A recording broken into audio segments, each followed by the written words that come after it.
En fait, c'est au choix de chacun. Chacun doit être capable de choisir s'il souhaite avoir un ou plusieurs partenaires, plusieurs entreprises avec lesquelles il doit partager ses données. Ça doit être un choix personnel de partager ses données, justement. Donc l'important, c'est non pas de choisir oui ou non pour les agriculteurs, pour les éleveurs. L'important, c'est de leur donner des outils pour pouvoir faire ce choix, de leur donner des informations pour choisir en bonne connaissance de cause. Donc c'est en fonction de ses convictions et de l'envie qu'on a de s'équiper justement en matériel qui vont générer de la donnée, de pouvoir les partager avec un tel ou un tel, et surtout les conditions de partage. L'important, c'est de savoir ce que ces données vont devenir, comment elles vont être utilisées, comment elles vont être réutilisées, parce qu'une donnée, il ne faut pas croire qu'elle va d'un point A à d'un point B et qu'elle meurt. Elle va d'un point A à un point B, ensuite elle va à un point C, elle circule, elle vit. La donnée est une vie, donc il faut contrôler sa vie, contrôler son existence. Alors justement, pour ça, il y a un consentement à donner ? Tout à fait. Justement, un consentement, on entend beaucoup ce mot-là depuis quelques années, mais si on doit résumer, un consentement, c'est quoi? C'est savoir qui détient la donnée, c'est important, à qui va bénéficier cette donnée, qui va utiliser la donnée qui est recueillie, pourquoi, quels traitements vont être appliqués sur la donnée, quelles sont les données, parce que c'est pas le tout de dire qu'on consent, mais il faut savoir sur quoi. C'est quoi? C'est un taux d'humidité, c'est la production d'une vache laitière, c'est une donnée, il faut la définir. Et donc elle doit faire partie intégrante du consentement.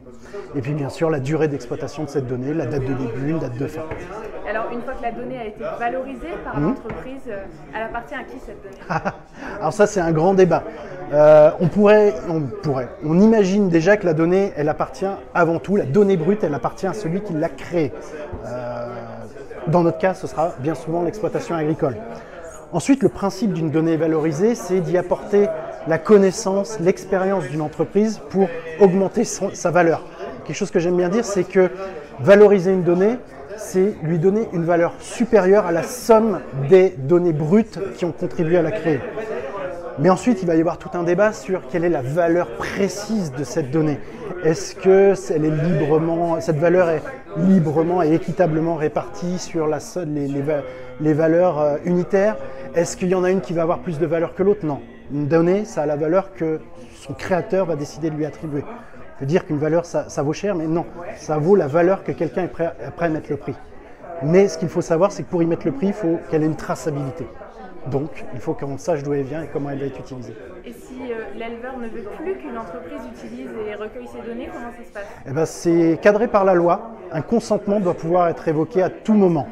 Par contre, il est important d'avoir en tête aussi qu'un contrat, une relation contractuelle est prioritaire sur un consentement. On ne peut pas révoquer un contrat simplement parce qu'on révoque un consentement, sous réserve que l'aspect, bien sûr, partage des données soit précisé dans le contrat. Aujourd'hui, on a quand même beaucoup d'entreprises qui utilisent les données d'éleveurs sans avoir signé de...